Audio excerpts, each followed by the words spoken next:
Hey everyone, TimaeuSS here, and welcome to another Sword of Convallaria video. Save your permanent stamina pots, not the ones that are going to expire, but save the permanent ones, because I have worked out the math between all of the event costs and the item exchanges, and let me tell you, okay, it's actually not that bad. But if you want to min-max everything, rush things at the start, it is best for you to save those stamina pots, and I'll go over everything in this video, ranging from the items, the breakdown, and how free-to-play friendly the event will be. So if you like what you're seeing and look at all the math being done in the Excel sheets, please give a like and a comment to show your support, and subscribe if you haven't already, because we have tons of Sword of Convallaria information on my channel. Now, first things first, we are here on the early access server once again, and the very first event should be Brawl Paradise Feast, and as always, this is an early access test server. Okay, all the information are subject to change, as the devs say. So here we are. As you can see, the event has a couple of things. Right away, you'll see there's the banquet invitation, which is like a side story. Now, you don't have to rush this. The only reason why you would rush this is because you want to min-max everything, okay?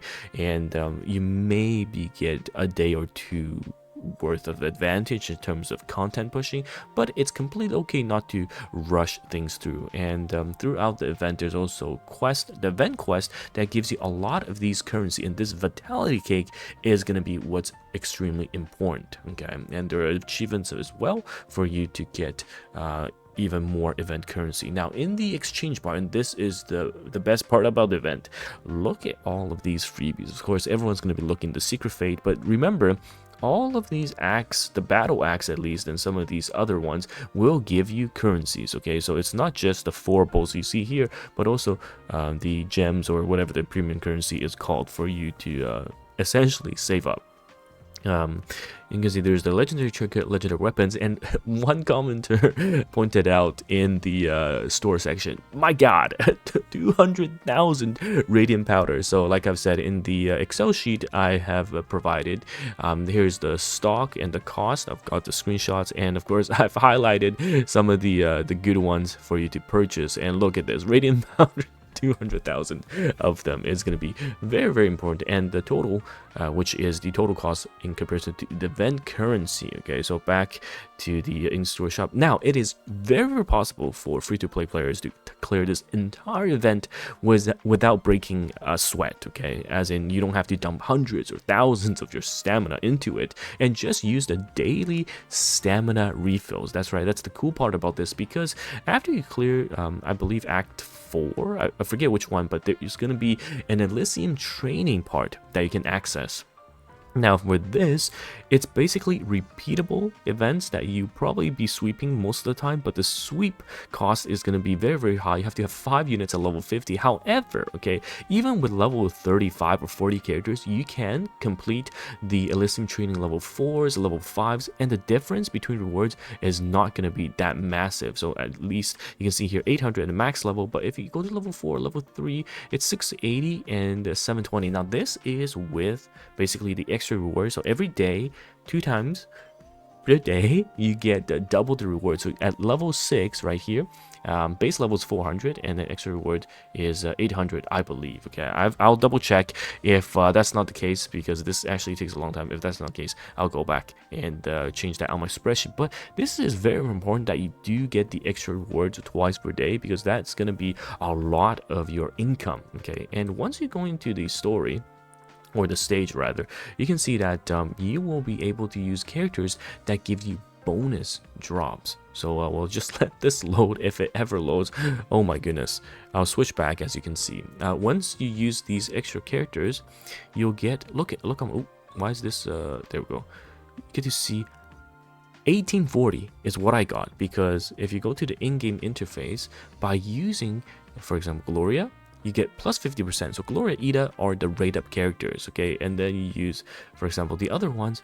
At the end of this all, I have plus 130%. So not only do we get double daily bonuses twice a day, we also get character bonuses, and that's really good because for a lot of us, this is going to be essentially helping us boost what we earn. Okay, so now here are the maths. I calculated everything. If you were to clear the entire shop, which you don't have to, okay? You do not have to clear the entire shop at all. Some of these, I don't think they're going to be that worth it once you reach that level, but you can see that if you were to clear the entire shop, this is what it's going to cost you, for 140,000. Now the event quest gives you about 17,000, which means you have about 123,000 currencies you need to farm. Now the double tier 6 or the story 6 training 6 stage at 130% 2 times a day gives you 3680. So you can see here 1840 times 2, right? And that basically will cost 40 stamina because it's 20 per, and a total of 1,000, which means daily you're spending 40, and this 40 you should 100% at least to do that, okay? Which means that after 25 days, as the event dates are shown in game, you got about 92,000 and basically 31,000. That's a tiny bit in comparison to the 140,000 in the beginning. So you have about basically 27 stamina requirements daily after all this every single day for the 25 days, okay? And that's to clear the entire shop. And this is why, if you take a look at the cost, even if you were to do the 20 stage twice a day, because you're not achieving 130, or you are not getting the highest amount, it's still going to average about 80 stamina a day. And we get, as part of our check-in event, a ton of stamina, right? A ton of stamina. So it's definitely going to be enough. You don't have to use any stamina pods if you can clear the other stages, if you get all of the characters that give you the bonuses. Now, I also did the calculation if you don't have any of that, okay, which means that you're clearing the T6 doubles. It can be even worse if you can clear the training 6 stage, right? It can be, for example, let me load this up, and you can be clearing training 3, training 4. Now, this is only 10% worse, training 4 at level 40, which at level 35 you can do, versus training 6, which is 400. So looking at that math, you are looking at 166 plus the 40 you have to do. So about 200 stamina daily. 200 stamina daily for you to clear the entire shop. Again, that's clearing the entire shop. 200 is not the worst thing ever. Sure, you might have to use, some stamina pots here and there in order for it to catch up, but look at the daily stuff, right? You've got 60 here, 60 here, and yeah, 120 just from your achievements, your daily achievements, and then you also get your natural refills. So if you use a pot here and there, you would 100% be able to get this. And if you have any of these characters, actually there are more than these, there's SR characters that will give you bonus as well. You will be getting the double stuff. So it is completely doable for free-to-play players to completely empty the entire shop. Not to mention, if you you're not planning on emptying the entire shop, you pretty much don't have to spend any additional stamina, I would say, okay? The reason why I'm asking you to save some stamina pot is that if you want to rush initially day 1, for example, and then if you want to clear the entire shop, and if you don't have some of these characters that gives you the in-game percentage bonuses, then you ideally want to save some stamina pots, because the XP you gain from stamina is always worth it, right? It's going to be the same no matter what stages you're farming. But these items, a lot of these items for starting players, for newer players, you are not going to be able to obtain efficiently with the stamina you spend. So it's always good to farm these stages, and you can see the math here, okay? So completely doable, but save your stamina pots if you want to min-max, or if you are a newer player or free-to-play player, just in case. Because stamina-wise, if you watch my stamina optimization guide, right? Right now, pre-level 40, it's a video, but you should be farming the extra reward stuff, and everything else, I'm dumping some on talents to max my talent trees, and everything else should be going to story until you're stuck. And then now we have the events. You should be dumping into events 100%, okay? But a lot of us are probably clear chapter 6 by the time this event arrives. So yes, we'll be in a very, very good place, and pretty much this is going to be your event, right?